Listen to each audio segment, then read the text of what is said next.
Best of our knowledge, His Excellency Governor Peter Obi, my boss, the 2023 presidential aspirant, is still a member of Labour Party.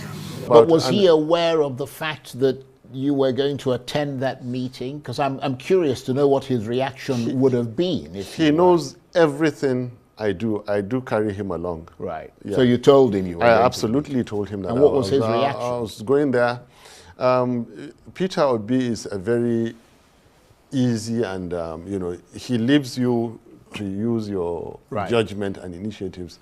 And I trust that's what he did. But he was fully in the picture. And what was the response of the Abure faction when you came to make the case that you came to make? They were elated.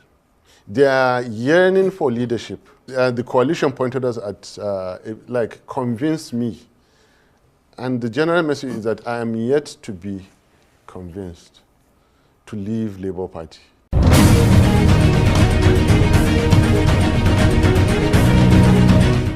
The political silence is over. Yusuf Datti Baba-Ahmed, the man whose fierce resolve and calm voice echoed the Obi Datti ticket in 2023, has broken his silence, and not just with any words. No, this time he chose to strike a balance between loyalty and strategy. He said, "I am yet to be convinced to leave the Labour Party." He attended a factional Labour Party stakeholders meeting, one many Nigerians never expected him to attend, the faction of Julius Abure. The statement that he made in that very gathering, not alone, sent shockwaves through Nigerian political circles. The question is, why now? Of a certain attempt for coalition in Nigeria.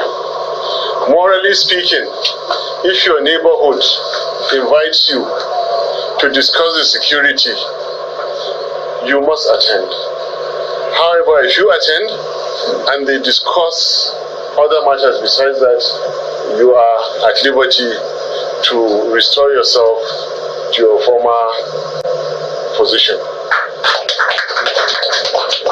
I have attended and I have listened to the coalition attempts, yet I still remain in Labour Party. I am not one to sleepwalk into any political arrangements. I call on all well-meaning politicians and members of Labour Party not to sleepwalk and allow themselves to be led into what they still are not comfortable with. Why this message? And more importantly, what does it mean for Peter Obi and the Labour Party, and as well as the 2027 presidential election? This is not just another political soundbite. This is a well-calculated move designed to reset the narrative, restore focus within the Labour Party, and possibly deflate the growing wave of internal crisis. But is it too late? Or is this the start of a new strategy that could determine the future of Nigerians' opposition ahead of 2027 election? In this video, we dissect Datti Baba-Ahmed's statement, the strategy behind his move, and what it signals for Peter Obi and how it impacts the Labour Party's factional crisis, and most importantly, whether it can change the tide before 2027 election. And could this be a signal that the coalition is no longer favoring Peter Obi and he's making moves to return back to the Labour Party and fly its presidential ticket once again? If you're set, let's dissect all of this in this video.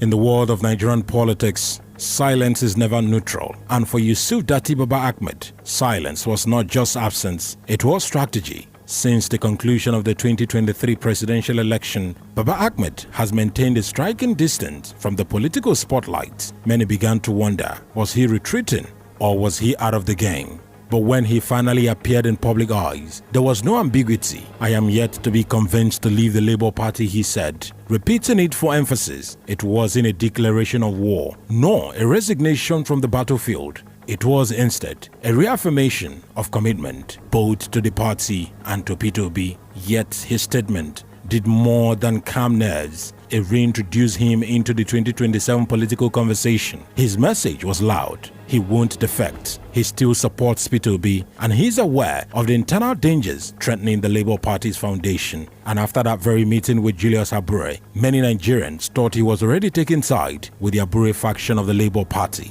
But with this interview and his statement at the gathering, it seems that it's not possible. Some interpreted his media appearance as a subtle warning to those trying to hijack the party.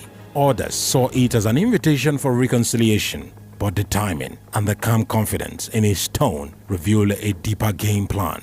Maybe a game plan orchestrated by Peter Obi, who knows? He knows everything I do. I do carry him along. Right. Yeah. So you told him you were I going absolutely told him that. And what was his reaction? I was going there. Peter Obi is a very easy and, he leaves you to use your judgment and initiatives. And I trust that's what he did. But he was fully in the picture. Right. But did he react when you told him you were going to go? If so, what was his reaction? It's like, I'm indifferent about it. It's okay. And what was the response of the Abure faction when you came to make the case that you came to make? They were elated. They are yearning for leadership. And I told them I'm there to do it. They are yearning for an end, so to say, about whatever we're going through as a party. But while I was there to reconcile, I was also reconciling Labour Party and the general public by the same token. I was doing many things at the same time.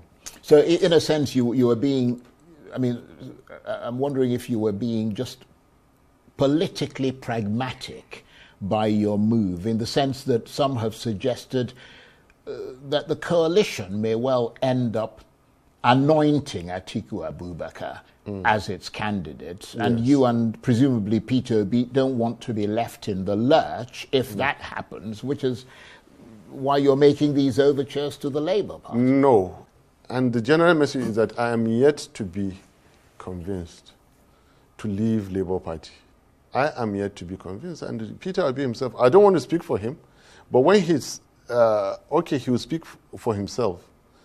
To the best that I know, Peter Obi is, and I repeated the welcome that Labour Party's arms are open to embrace back Peter Obi. I would like him to again win the nomination of Labour Party and contest in 2027 with or without me.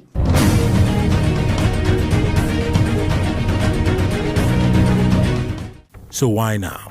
Why did Datti Baba-Ahmed choose this moment amid factional chaos in the Labour Party to speak and somehow to take side or stand in between? First, it is about reclaiming the narrative, with Peter Obi keeping a cautious distance from the Julius Abure-led faction and other voices within the Labour Party soaring division. Datti Baba-Ahmed's voice became crucial. His words provided a stabilizing anchor. He didn't just reaffirm his loyalty, he also stated that Obi knew of his attendance at the NEC meeting organized by the Abure faction. That single detail sent a message. There is no rift between the presidential and vice presidential candidates. Second, it is a strategic shield against the opposition. Rumors had begun to swell, suggesting that Baba-Ahmed might defect to join a new opposition coalition, possibly led by Atiku Abubakar. By addressing those rumors head-on, he extinguished the fire before it could spread. Third, it is a loyalty check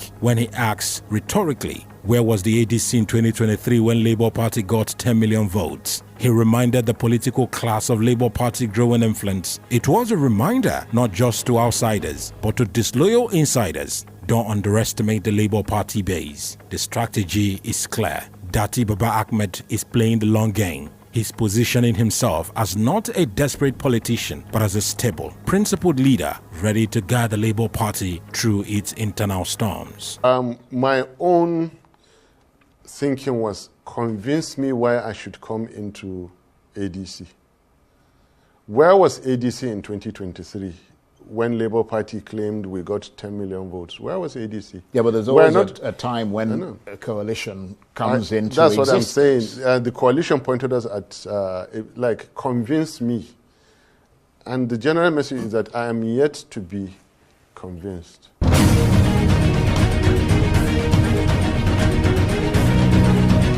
What does this mean for Peter Obi? Is Baba-Ahmed's loyalty a blessing or a challenge? In many ways, his recent interview vindicates Peter Obi amid growing pressure for him to publicly denounce the Abure-led faction or defect entirely. Obi has remained largely quiet. Critics viewed that as weakness, but Baba-Ahmed's statement reaffirms it as a calculation by stating that Obi knew of his neck attendance and support efforts to stabilize the party. Baba-Ahmed shields his principal from accusation of indecision. It paints Obi as a leader watching and planning, not retreating. But there is another layer. Baba-Ahmed's growing prominence and his clear desire to lead from within also signals to Peter Obi that the 2027 game has already started. If Obi wants to retain control of the movement he built alongside Baba-Ahmed in 2023, he must now clearly engage the party grassroots, resolve factional rifts, and avoid losing momentum to internal power plays. So in essence, Baba-Ahmed's move protects Obi, but it also places a new demand on him: return to the front line or risk being overtaken by the very force he once led.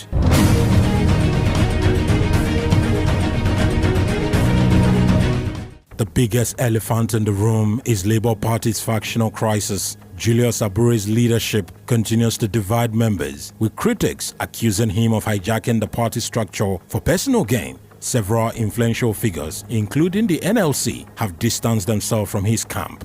Joe Ajero attended the last factional meeting led by the Nanadi Usman faction of the Labour Party. So when Baba-Ahmed attended the NEC meeting, organized by Abure's faction, it raised eyebrows. But he addressed that too, saying his presence was meant to help heal the divide and not validate one side.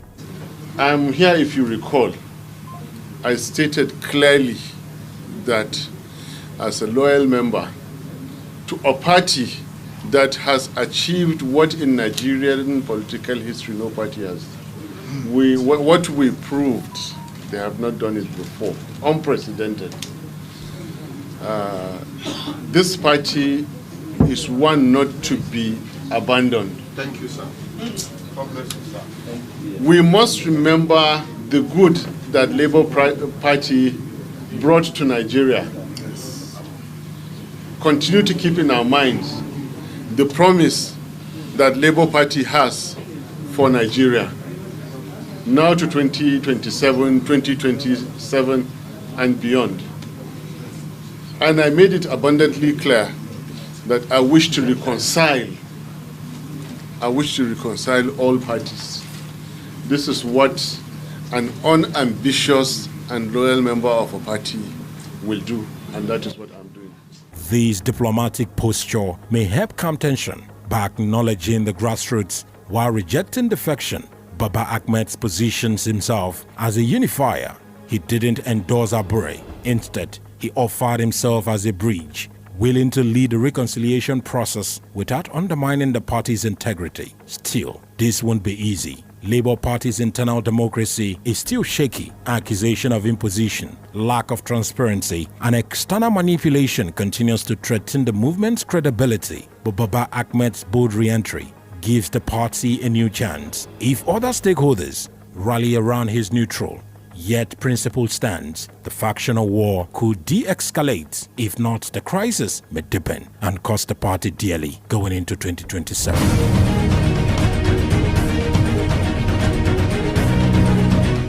Finally, let's talk about 2027. Baba-Ahmed's statement wasn't just about the present, it was a message to the future. He made it clear he is not eyeing the presidency, but he will support Obi if the Labour Party gives him the ticket. That declaration ends any internal competition narrative, for now at least. But it also sets the tone for what a united opposition could look like, with the PDP battling its own internal crisis, the APC under fire for unmet promises. The Labour Party has a rare opportunity to capitalize on the public disillusionment. However, that window won't remain open forever. Unity must come quickly. Messaging must be coherent, and grassroots mobilization must begin now, not in 2026. If Peter Obi returns to the scene with full energy, back to the Labour Party with Baba-Ahmed beside him and a reconciled Labour Party behind them, 2027 could be a different story. If the current drift continues, the movement may dissolve into yet another missed opportunity.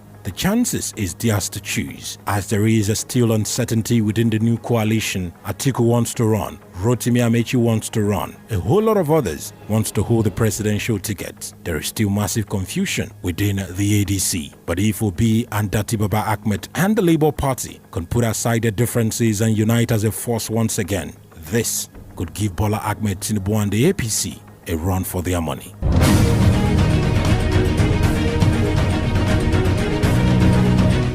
Finally, in politics, timing is everything, and Baba-Ahmed's re-emergence was perfectly timed. It showed the difference between silence and absence, between retreat and planning. He didn't scream, he didn't accuse, he simply reminded everyone where he stands, with Labour Party, with Peter Obi and with the people. The ball is in the party's court. Will they embrace unity? Will Peter Obi step up again? Will the movement that shook Nigeria in 2023 find new life in 2027? Only time will tell. But one thing is clear. Yusuf Datti Baba-Ahmed is not out of the game. In fact, he may just be getting started. At this point of the video, thank you so much for getting here. Don't forget to like, share and subscribe for more deep political breakdowns. This is Nigeria, and the storm is just beginning.